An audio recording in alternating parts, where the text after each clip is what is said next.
Well, hello there, friends. Today is February 15th, and yesterday we celebrated Valentine's Day. Well, many of us did. If you have a significant person in your life that you are romantically involved with, maybe it's your boo, maybe it's your hubby, maybe it's your wife, maybe it's your partner, maybe it's the person that you just adore and have spent your life with, aside from any title. But if something happened, you're going to have that person's back financially. So how do you talk to them about money? It can be an incredibly uncomfortable conversation for some individuals who are romantically involved to bring up the conversation around money. However, it's kind of important. And money, as I say often, touches many aspects of our lives, but especially our relationships, and especially those we are romantically involved with. That being said, according to the Institute for Divorce Financial Analysts, 22% of marriages actually list out that money is the issue of why they are getting divorced. 22% actually specifically say that. Many others might not say that and might be the root problem of what actually does end up stirring other problems within relationships that could be sourced in other areas, because money does touch every one of our aspects of our lives.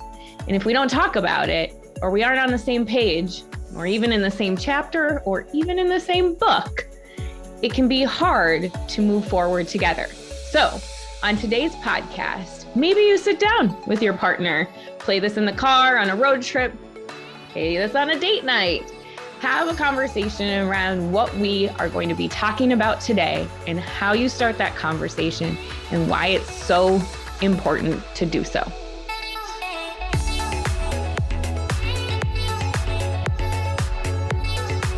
A Fidelity Investments retirement survey from 2021 asked couples for their best piece of advice for newlyweds. And they came up with a couple different responses. However, the top two responses were not to take on more debt than you have to, save for retirement as early as possible, and tied with make all financial decisions together. So today we're going to talk a little bit about, well, how do you start those conversations? What are the things that are important? Maybe you've been together for a long time. Maybe one of you takes the lead when it comes to finances. Why is it so important? I'm going to have you start in a different capacity. As I do in a lot of things in life, I think that if we don't deal with the stories that we have behind things or the behaviors that we have, a lot of the strategy that we're going to talk about makes it really hard to let go. So I have spent a lot of times with clients, both individual and couples, in romantic relationship with each other for short periods of time and decades upon decades of time together. And those conversations and the people that take a lead in the house can change. I'll be honest with you. A lot of my clients, actually the women in the household, have a tendency to take the lead in the financial aspect of things. There are definitely the inverse of that in some relationships, but every woman that I sit down with is very curious in learning more, or is the one that is taking the lead in the household. It's very rare that I have to pull teeth to get somebody to want to talk about it. And part of it is we start with the behavior aspect of things. Each one of us comes to the table with a different story. Well, what does that mean, Shannon? Each one of us learned something different about money. So for instance, I grew up in a household where there wasn't a lot of money. I think I've shared this with you many times if you're a regular podcast listener, but if you're just tuning in for this first episode, I grew up in a two-parent household for the first part of my life, and then my parents split up. And my dad had a very different view on people with money or what money looked like. And he did not have a healthy behavior or relationship with money. Much of that happened because of his childhood and his experience with money. That then spun into my relationship with money and how I felt like I wasn't very deserving of having it. And that if I had it, maybe I wasn't going to do the right things with it. And maybe I was a bad person if I had money. And realizing throughout my career that that just isn't necessarily the case allowed me to rewrite my story because of wonderful clients that I've worked with and people in the industry I've been surrounded with allowed me to rewrite some of that own story for myself. Because yes, even though I provide advice to clients in financial planning, doesn't mean that I've always got my story together either. I've got to be able to do the work too. And so I have done my money story work, and now very much so know what I'm worthy of, what my family's worthy of, what we want to be able to give to the world and help others understand their worth. Now, my husband grew up in a completely different atmosphere around money. Now, his parents both worked really hard. Not that my parents didn't. My parents worked hard as well. But his parents worked really hard. They saved. There was definitely an element there that was taught to them about saving and spending. When we come to the table, I didn't really have parents that helped me out a ton financially. Jim had parents who were the ones that showed up to hockey games and were there and were cheering him on and buying him a new hockey stick and doing all the things that he needed to do. I knew that there might be financial stipulations to the things that I had to do. And so I always looked for other opportunities for finances to be absorbed in my household. Those were all situations that we were taught. Many times I hear the story of, oh, well, when I was growing up, I always saw my mom like hide bags when she would come back from shopping because she didn't want my dad to know that she was spending money. Or my parents told me there wasn't any money and that we had to live and pinch pennies. And then they passed away and I found out they had all this money saved up and they didn't spend it or didn't do anything with it. So all of these different things can lead to what our own personal relationship is with money.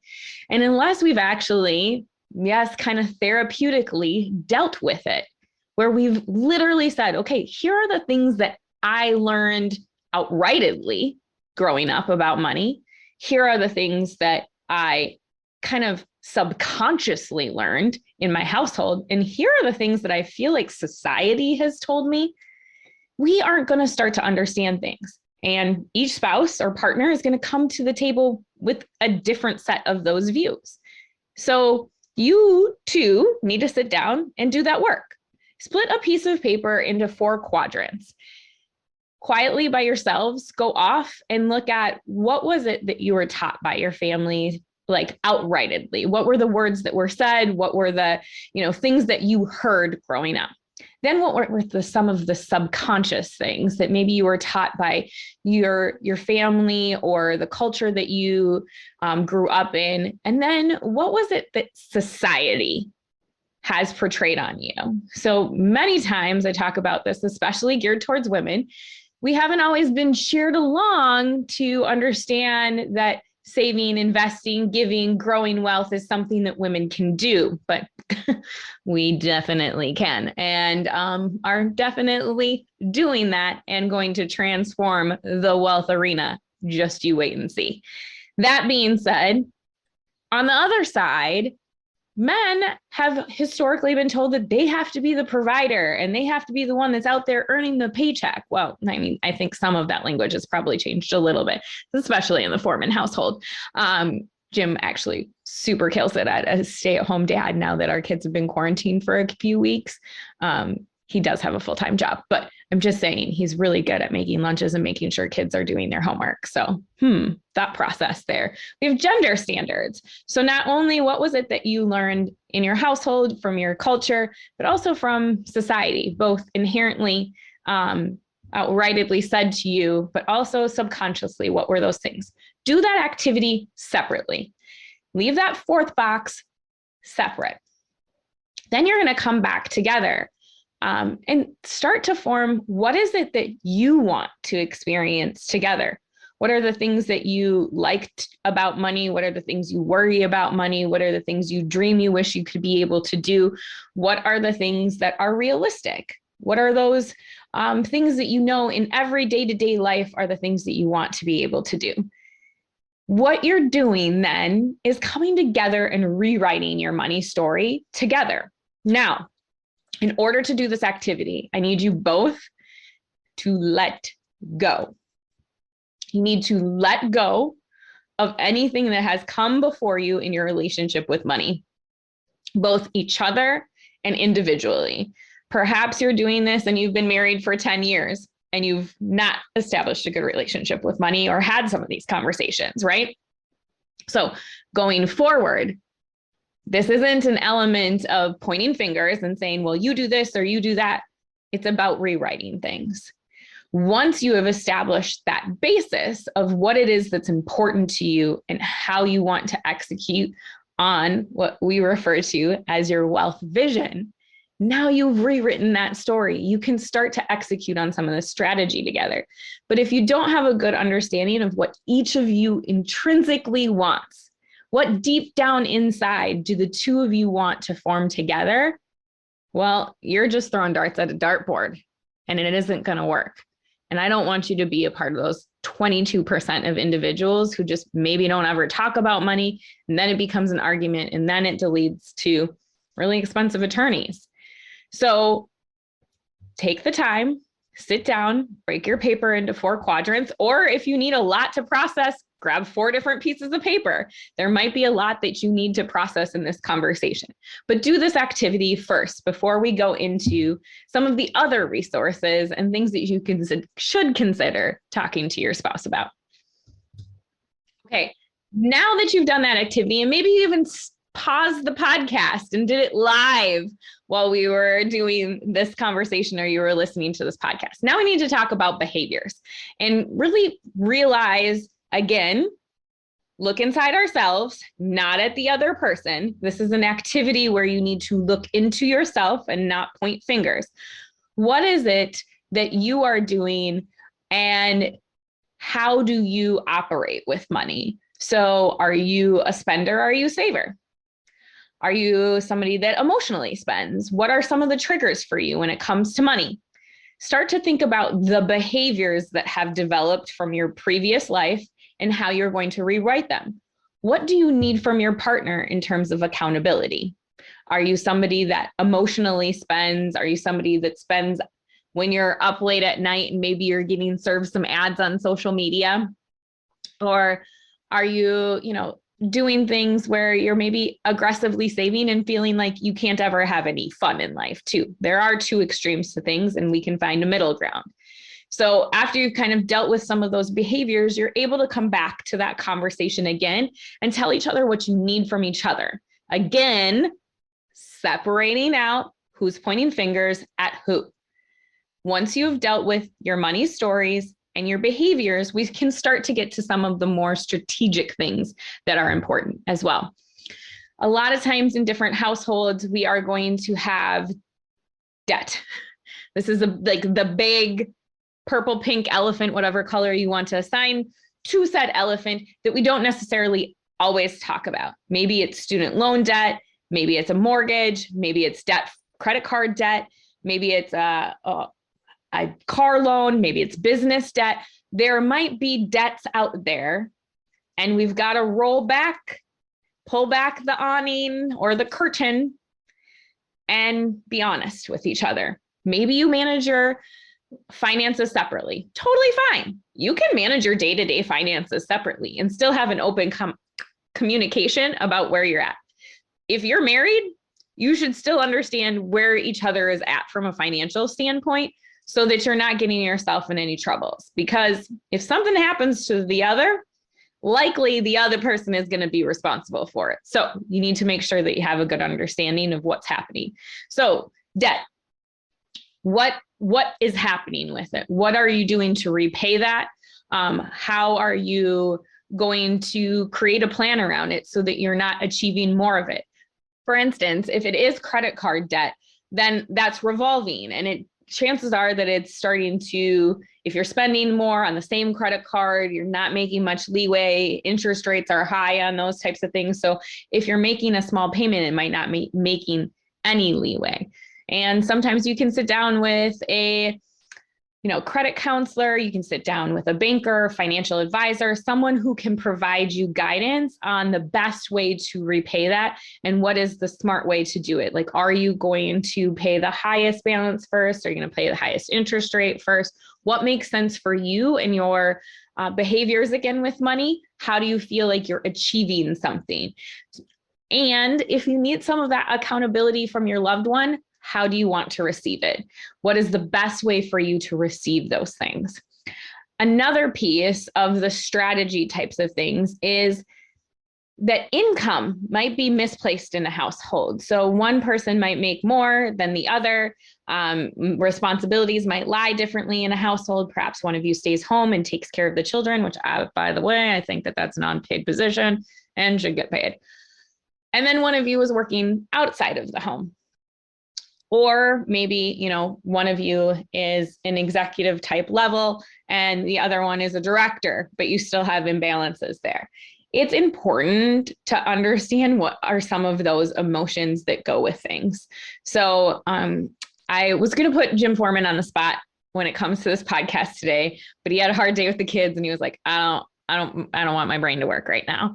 But we were going to talk a little bit about what does it mean when we talk about that in our household. I once had a friend of ours tell me that because I was the financial breadwinner in our household, that Jim felt less like a man. Mind you, Jim had never, ever said anything like that. And this friend was projecting his own insecurities on our marriage.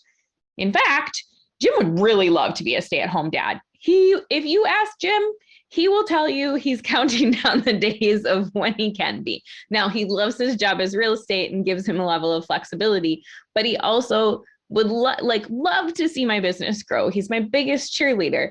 He has never been one to compare what his paycheck is to my paycheck or feel less than. He wants to bring money to the table. He wants to make sure that he's an active part of our household and definitely has been that. For instance, when I've taken big, wild chances in my career, like starting my own business and leaving something, he's provided that level of stability in our household. And so you need to have those conversations that might feel a little uncomfortable, but like, what is the emotional attachment to the things that produce income for your household and the responsibilities? For instance, I've also had individuals who have, one of the parties is staying at home and raising the children, and the other party is out working outside of the household or in the basement, like many of us are working nowadays, due to, time constraints and work constraints and not going back to the office. That being said, there can be guilt lying in each situation. I've had the non-working spouse who's raising children, very much still a working spouse, just working in a different capacity. Can we please clarify that? The home working, raising children, hardest job in the world individual say that they feel unvaluable in their household because they aren't bringing an income in. And that can hurt. So how do you level that off? How do you establish within your relationships the element of no guilt associated by the income that's coming into your household?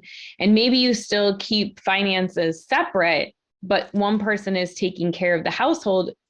Then what is the other person's responsibility? So how are you making those key pieces of communication open? So throughout this whole conversation, what do you think the key element is when it comes to having these conversations? It's having them. It's simply communicating and being able to talk about what is the things that are happening in the past or happened to you, affecting the behaviors that you have and the feelings that are associated with some of the things that are happening from a debt standpoint, from an income standpoint, from a savings standpoint, from an investment standpoint. What are your concerns? What are your goals?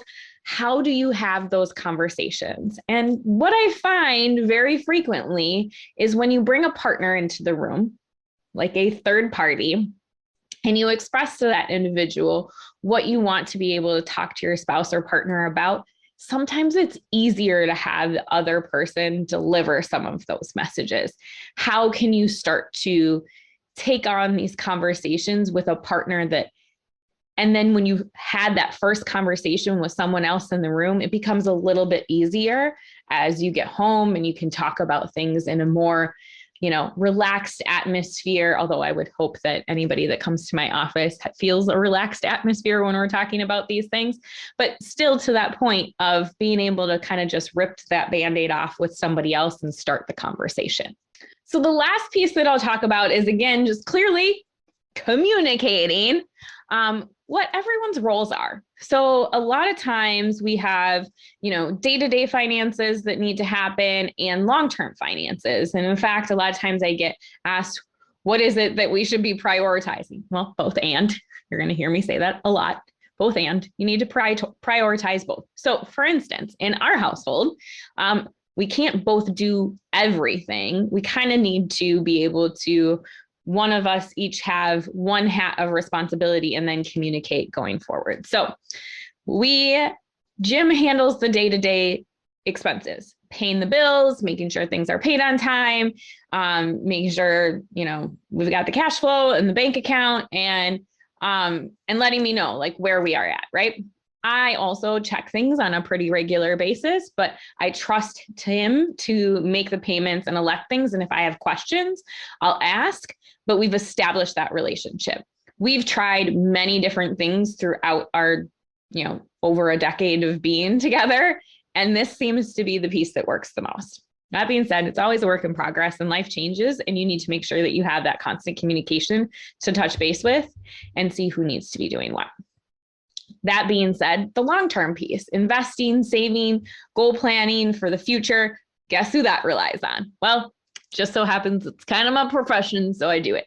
But one of you might have an interest over the other, but I wouldn't say put all of that on one person. Be able to divvy up responsibilities so that people understand in your relationship who is who. Be very deliberate. Maybe it's even creating a spreadsheet of who's responsible for what. Or maybe it's sitting down and having a weekly conversation with each other to understand what's going in and what's coming out. When I say what is going in and what is coming out, I mean income and expenses. And maybe you start that conversation there, because everything that you're doing from a long-term saving, investing standpoint is going to be reflected either on your pay stubs or in your bank account. And so you can have those conversations. And yes, I said weekly, because much like dating each other, you should be dating your money. And I say that a lot to people who are in relationships with another individual and individuals who are in relationship with themselves. You should always be in relationship with your money. And by doing that, you need to date it. And so doing that date means making sure that it happens on a regular basis. If you do that, then maybe next time your actual date night isn't surrounded with the logistics of what life is. Because if you're running around crazy with life and you sit down for that one date a month or one date every year, depending on where you're at, you don't want to spend that time talking about like, hey, where are all the bills being paid? What needs to be going on? Take that 10 minutes every, Sunday, and decide that you're going to sit down and have that conversation about what is happening in your financial situation. And if you've done the homework, like I asked you to at the beginning of this podcast, and established what your wealth vision is with each other, then that conversation becomes a little bit easier. If you've had the conversation about the behaviors and maybe what you need help holding each other accountable to and where everything is at, then that weekly conversation doesn't become, again, and never should be, a pointing fingers type of mentality. It should be a collaborative, strong, good, clear communication type of conversation. What does that look like? Looking at your bills, what you're saving, what you're investing, what debt you're repaying, right? What else needs to be a conversation is the income part of it. Is there an element of getting to the point of your wealth vision that maybe one of you needs to be making more income, or both of you? Is there an opportunity for you to do that? Side note, we have an episode talking about just that, asking for a raise and researching that on our Money on Your Mind segment. So if you want to tune into that, you can as well. But being able to have these regular conversations will allow you to see what's happening. And just like so many other things, it has to become a behavior, something that you're used to doing. And then maybe it doesn't have to be every week. Maybe it's a once a month type of thing. For instance, Jim and I don't sit down every week. We used to, or if we have a very specific financial goal that we're working towards, we do. But now we know where we're at, and we can have some of those conversations. We also both know what we're looking for. We're also both in a place where a lot of things are set on autopilot, and we know that these things are happening, and we don't have to sit down every week and babysit them, but we might sit down once a month and say, hey, here's where we're at. Here's our check-in. This is what we look like. In fact, as you start to build some of those goals, nothing's cooler than sitting down. Okay, maybe not. Nothing's cooler. A lot of people think things are cooler, but I think this is cool. I love being able to share our net worth. There's a personal goal that I have that has extended to Jim for us to reach by the time I'm the big 4-0. And I love to be able to show that progress of where we're at and how close we are getting to that goal. It's fun and it's exciting. You kind of think of it as, you know, when you were in grade school and they'd have like that thermostat for fundraising and they'd like color it in for where you were at to goal for different things. That's what it feels like. And being able to celebrate things like paying down debt, getting a raise, being able to save the way you want to can be healthier conversations. And if you do the behavior work on the front side of things, it does make it easier. But sometimes you've got to be able to do the self-work, the self-reflection, and have a very healthy conversation with the person that you love, right? The person you love. So I say this to you in meaning that it doesn't have to be a conversation of attacking or I don't know this, but lead from a place of love with each other, making sure that you're establishing a really great, strong new foundation together, whether it's your first year of marriage or your 30th year of marriage. This can always be a conversation that you can use as a refresher, and it's never too late to start these types of conversations. And well, I shouldn't say it's never too late, because 22% of people do end up declaring that this is a part of the why their marriage ended.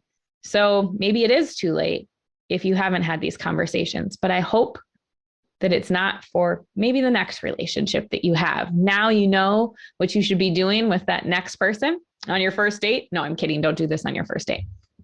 But have these healthy conversations. So let's kind of walk through and recap what it is that I think you should do. If you haven't done this already and pressed pause during this actual podcast, although that would be kind of cool if you did.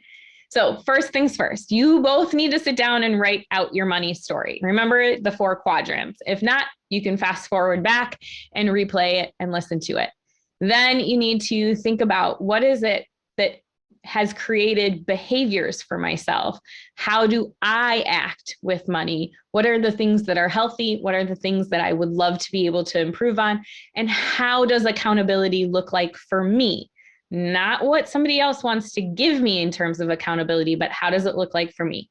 And then you're going to take those things and rewrite that wealth vision together. From there, then you can start to implement the strategies. Like maybe it's better understanding where debt is, where income is, what are the emotions that are associated with those things?